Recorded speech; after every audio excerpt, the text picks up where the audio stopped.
Live Shri Ganganagar पर आने पर किसान हुंकार मारेली 4 फरवरी बीकानेर के लिए निमंत्रण देने के लिए और मेडिकल कॉलेज की मांग के लिए बेनीवाल साहब 1 मिनट में अभी अम्बेडकर सर्किल पहुंच रहे हैं। मेडिकल कॉलेज का मुद्दा उठाएंगे, ज्यादा से ज्यादा पधारे। पूरी रैली के साथ हम लोग यहाँ आए हैं, रैली आ रही है।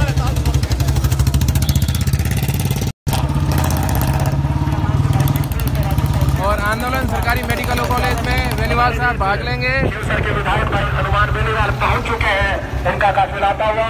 जहाँ तक मेरी आवाज आ रही है तमाम साथियों से मेरा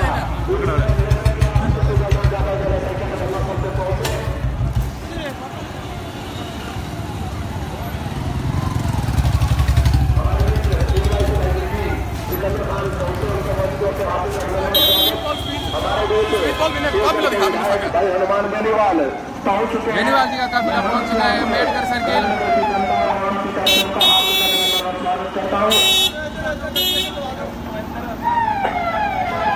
हमारे बीच भाई सुखविंदर सिंह भी पहुंचे, उनका मंच की ओर से हार्दिक अभिनंदन और स्वागत। हमारे बीच भाई हनुमान जी बेनीवाल पहुंच चुके हैं। मैं गंगानगर की जनता की तरफ से, गंगानगर की आवाम की तरफ से उनका हार्दिक अभिनंदन और स्वागत करता हूं। महाराजा गंगा सिंह की इस पावन धरा पर आपका हार्दिक अभिनंदन और स्वागत। जैसा ही नहीं पता चला कि गंगानगर के अंदर सरकारी मेडिकल कॉलेज की मांग को लेकर आंदोलन चल रहा है और मुद्दा पूरे बीकानेर संभाग का है, तो उन्होंने यहाँ पर आकर हमें समर्थन दिया। मैं मंच की ओर से इनका हार्दिक अभिनंदन और स्वागत करता हूँ। मैं साथियों से आग्रह करूंगा भाई रमेश करना है कि वो तमाम मेरे साथियों से उनका माल्यार्पण कर स्वागत करें। चौधरी साहब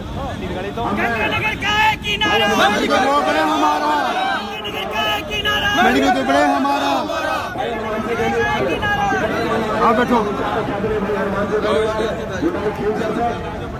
तमाम मेरे साथियों से आग्रह करते हनुमान बेनीवाल हनुमान बेनीवाल हनुमान बेनीवाल जिंदाबाद हनुमान बेनीवाल जिंदाबाद हनुमान बेनीवाल जिंदाबाद। बीकानेर संभाग का मुद्दा जिसमें आज भाई हनुमान बेनीवाल इस मेडिकल कॉलेज की मांग को समर्थन देने के लिए पहुंचे हैं। भाई हनुमान जी बेनीवाल से मैं आग्रह करता हूँ आए विचार के बारे में मेडिकल कॉलेज के बारे में पैसा जमा हो गया, बताओ भाई 100 करोड़ रुपए जमा हो गए, बताओ मुझे। ये क्या है मेडिकल कॉलेज जमा नहीं 2000 इसमें क्या बी डी अग्रवाल ने निर्माण कार्य शुरू नहीं किया और सरकार में इसमें कोई इंटरेस्ट नहीं ले रही है, सिर्फ जनता को भ्रमित किया जा रहा है जी। तो पैसा जमा किया हुआ है, पैसा बैंक गारंटी जमा हुई थी 1 करोड़ रुपए, पर जो है ना बी डी अग्रवाल ने निर्माण कार्य शुरू नहीं किया शुरू से लेके जनता को भ्रमित ही कर रहा था, आज कर रहा हूँ और अब 4 साल हो चुके हैं। तो वो तो कह रहे हैं 100 करोड़ दिए थे हमारे। मैं बताता हूँ 20 करोड़ रुपए बैंक गारंटी के बी डी अग्रवाल ने जमा करा दिए। 200 करोड़ रुपए की लागत से मेडिकल कॉलेज बनाने की घोषणा कर दी और MOU साइन हो गया। ये अशोक गहलोत ने करी थी 2013 में। उसके बाद में सरकार ने उनको पोजीशन दे दी जगह का कि इस जगह भी आप सब निर्माण कार्य शुरू करो। उसके बाद से लेकर 2 बार जब इन्होंने बी डी अग्रवाल साहब ने ये कहा कि साहब वहाँ पे काम शुरू है, जब मौके पे प्रशासन की टीम गई तो वहाँ पे कभी कोई काम शुरू नहीं। तो इसमें आप दोनों किसको मानते हो? एक नंबर पे बी डी अग्रवाल, दूसरे नंबर पे सरकार मिले हुए हैं दोनों। सरकार इसलिए मिली हुई कि सरकार ने कभी उनको दबाव नहीं बनाया।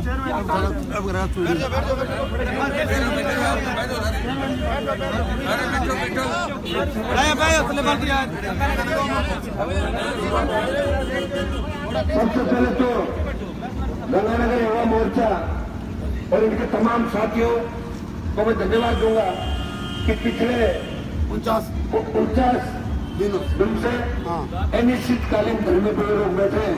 तो धरना रात और दिन का धरना है। मैंने बहुत धरने दिए, इसलिए मुझे पता है कि धरना देने के अंदर कितना जोर आता है। इस ठंड के अंदर अपना घर छोड़ के अपने घर रजाइया और हीटर से नेता बाहर नहीं निकलते।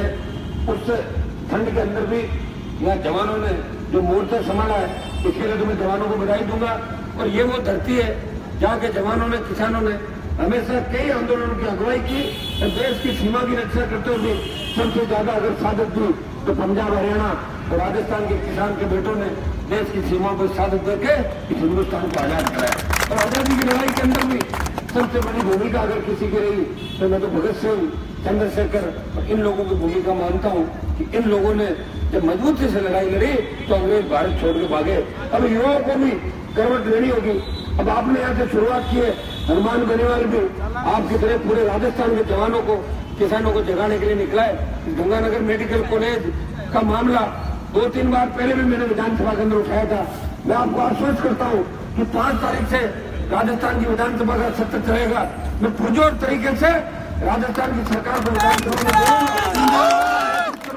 कि गंगानगर के हमारे छोटे भाइयों को मेडिकल कॉलेज का तोहफा मिले। और मैं ये हमने तो सोचा कि मेडिकल कॉलेज का निर्माण चालू हो गया होगा। लोगों को तो आज तक ये कहा गया कि 100 करोड़ रुपए जमा करा दिए और 200 करोड़ की लागत आई थी, लेकिन अभी पता ये चला है कि 22-23 करोड़ रुपए जमा हुआ है।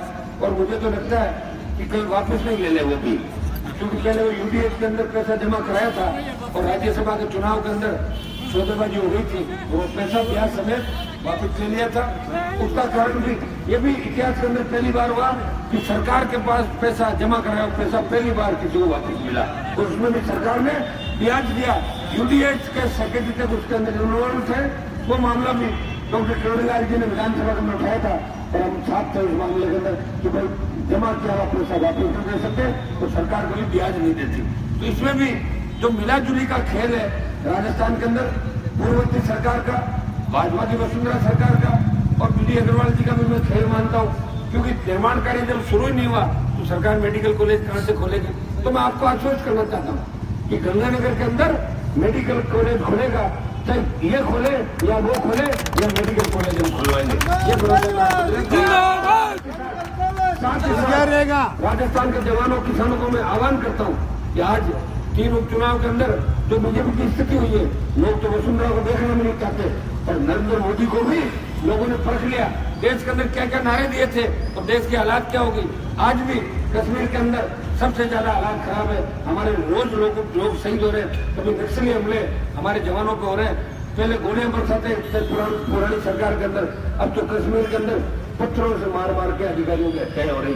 और दूसरी बात, बीजेपी के समर्थन से जो कश्मीर में पीडीपी की सरकार चल रही है, वह अगर कोई आतंकवादी और कोई बदमाश पुलिस की मुठभेड़ में मारा जाता है तो उसको 5 लाख रुपए और नौकरी दी जाती है। इससे बड़ा दुर्भाग्य देश का क्या होगा कि 2 झंडे और 2 संविधान की बात करने वाले नरेंद्र मोदी धारा 370 को भूल गए, किसान को भूल गए, जवान को भूल गए।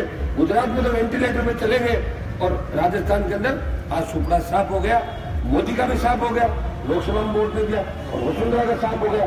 लेकिन कांग्रेस को खुश होने की आवश्यकता नहीं है। तीसरा उम्मीदवार वहाँ कोई था नहीं और वहाँ मांडलगढ़ में जरूर कोई तीसरा फोन का उम्मीदवार था तो 25-30 हजार वोट उसके लिए दिया अपने दम पे। तो मेरे भाइयों, राजस्थान भी परिवर्तन चाहता है और उसका नजारा 4 तारीख को जो बीकानेर के अंदर मेला होगा किसानों का, जवानों का, उसके अंदर देखना कि लोग किसको चाहते हैं, जवान किसान क्या चाहता है। 36 कौम के लोग राजस्थान के अंदर परिवर्तन चाहते हैं। मैं प्रत्येक जवान से, छात्र, किसान और 36 कौम के लोगों से आह्वान करता हूँ कि जिस तरह भगत सिंह और तांत्या टोपे ने आजादी की लड़ाई के अंदर अपने प्राण न्यौछावर करके इस भारत माता को आजाद किया था, उसी तरह राजस्थान का प्रत्येक जवान गंगानगर से लेके डूंगरपुर और धौलपुर से लेकर बाड़मेर, जैसलमेर तक ये आप निकल पड़ो कि हमें मिशन 2018 पूरा करना है और इन दोनों पार्टियों का सर्जिकल स्ट्राइक करना है, तब तो जाके होगा भला। और मुझे पता है कि आप लोग दुखी हो जाते हो, जो भी नेता आता है आपको धोखा देके चला जाता है और आखिर कितने धोखे खाए। तो मैं तो आपको इतना आश्वस्त कर सकता हूँ कि कांग्रेस ने राजस्थान के अंदर विपक्ष की भूमिका नहीं निभाई और वसुंधरा की गोद के अंदर जाके बैठ गई। वही गहलोत जिसने वसुंधरा के भ्रष्टाचार की जांच नहीं कराई और वसुंधरा ने गहलोत के भ्रष्टाचार पर पर्दा डाला। दोनों का मिलाजुली का खेल है, एक सांपनाथ है, दूसरा नागनाथ है। अगर इनके खिलाफ कोई लड़ता हुआ दिखा, या तो किरोड़ीलाल जी लड़ाई लड़ रहे हैं और ये हनुमान बेनीवाल इस राजस्थान के अंदर किसान जवानों के साथ रहकर बड़ी उपकार कर रहा है। और मैं धन्यवाद दूंगा गंगानगर हनुमानगढ़ जिले के किसानों जवानों को कि आपने तो हमेशा बदलाव किया, चाहे आजादी की लड़ाई हो, चाहे बाद में भी कई बार निर्दलीयों को जिताया, कई बार पार्टियों को सबक सिखाया और वापिस समय आ गया कि एक बार मिशन 18 पूरा करना है। इन दोनों पार्टियों को घर बिठाना है। कांग्रेस वाले तो तैयार हो गए, इन्होंने तो अपने मंत्रिमंडल भी बांट दिए कि मैं ये मंत्री बनूंगा और सब मुख्यमंत्री की दौड़ के अंदर लगे। नो सीएम है कांग्रेस के अंदर भी। तो भाइयों, मैं मेडिकल कॉलेज के जो धरना जो दे रहे हैं हमारे भाई और संघर्ष समिति, मैं इनको इतना ही भरोसा दिलाता हूँ कि अब की बार राजस्थान में विधानसभा चलेगी तो हनुमान बेनीवाल मेडिकल कॉलेज खुलवाने की मांग को लेकर जोरदार तरीके से विधानसभा के अंदर आपकी आवाज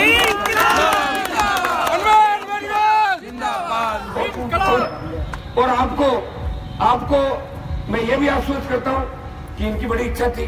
नाइक साहब मेरे से बात करते थे, कौन सा मेरे को फोन आप ही करते थे ना, तो ये मुझे फोन करते थे, जिनको मैं कह रहा था कि मैं तो आपके साथ हूँ, चाहे कहीं घूमता रहो, आप हमारे दिल के अंदर हो। और आज मैं आपको भी उपस्थित होकर आपके धरने को समर्थन भी दूंगा। और मुझे अगर सड़क पे भी कहीं और बैठना पड़ा, जैसे आज तो मैं गद्दे पे बैठा हूँ, इधर बैठूंगा सड़क पे चलो, तो सड़क पे बैठना पड़ा तो सड़क पे बैठ के भी आपके लिए लड़ाई लड़ूंगा। और मैं आपके साथ हूँ, मेरे भाई अकेले नहीं, आप निश्चित रहो। अब देखो, हर जो परिवर्तन हुआ है उसके अंदर लड़ाई तो लड़नी पड़ी, और आप तो हमेशा लड़ाई लड़ते रहते हो। गंगानगर के अंदर सबसे ज्यादा आंदोलन चलते हैं, चाहे पहाड़ी को लेके, यहाँ के किसान आंदोलन करते हैं, और जवानों को न्याय दिलाने के लिए भी यहाँ के लोग आंदोलन करते हैं। और यहाँ गंगानगर की जनता तो ऐसी है जो दोनों पार्टियों का दिमाग कई बार ठीक कर चुकी। आपने तो अब की बार भी निर्दलीय जीता के यहाँ से भेजा था अग्रवाल जी की पार्टी को, अब बाद में जाके कोई लड़ाई नहीं लड़े, उसका तो आप क्या कर सकते हो? आप तो परिवर्तन साफ रह चुका है बीजेपी। आप सुनो, आप तो प्रयास कर रहे हो, लेकिन अगर आपको कल को मैं आपके बीच हूँ और मैं धोखा देके भाग जाऊँ तो आप मेरा क्या कर लोगे? तो हमें लड़ने वाले लोग चाहिए। और हनुमान बेनीवाल आपको आश्वस्त करता है कि मुझे अगर मंत्री बनना होता तो 2003 के अंदर वसुंधरा ने न्योरे निकाले थे कि सीट बदल लो, इससे लड़ लो। मैंने कहा मेरे पिताजी की सीट है, यहीं से लड़ूंगा। मैं 2000 वोटों से हार गया था, लेकिन मेरी जीत नहीं छोड़ी। और बहुत बाद में कांग्रेस और बीजेपी दोनों ने जिद करी कि आप हमारी पार्टी के अंदर आओ। और बीजेपी के अंदर में, क्योंकि पूर्व में बीजेपी में था, बीजेपी से मैं जीत भी गया था, लेकिन सीएम से मेरा विरोध रहा, मैं ठोकर मार के बाहर आ गया। और 13 के अंदर फिर निर्दलीय लड़ा, और 18 के अंदर भी आपको नया विकल्प राजस्थान के अंदर दूंगा। मुझे मंत्री बनना होता तो गहलोत वसुंधरा की गोद के अंदर बैठता और 3 बार मंत्री बन जाता। लेकिन मैंने कहा जहाँ मेरे भाइयों का सम्मान नहीं, जहाँ किसानों का मान सम्मान नहीं, ऐसी व्यवस्था के अंदर मैं नहीं बैठ सकता। मैं संतरी बढ़ के आपकी सेवा करूंगा। और राजस्थान के अंदर हनुमान बेनीवाल संतरी बढ़ के आपकी सेवा कर रहा है। और सामंती मुख्यमंत्री से अगर एकमात्र कोई व्यक्ति लड़ता है तो खीवचर का विधायक लड़ता है, जो 12 मुकदमे वसुंधरा दर्ज कर लिए। और मैंने विधानसभा के अंदर कहा था मुकदमे दर्ज करने से क्या होता है? वसुंधरा जी, आपके अंदर अगर दम है तो मुझे गिरफ्तार करो। मैंने आपको कई बार ट्रेलर दिखाया था, गिरफ्तार कर लोगी तो पूरी पिक्चर दिखा दूंगा राजस्थान के अंदर। तो मेरे भाइयों, तैयारी कर लो, मिशन 18 पूरा करना है। और ये जो मुद्दा है, ये तो 5 तारीख की विधानसभा में गूंजेगा, और आपके यहाँ मेडिकल कॉलेज भी खुलेगा, हमारे छात्र डॉक्टर भी बनेंगे। बहुत मजा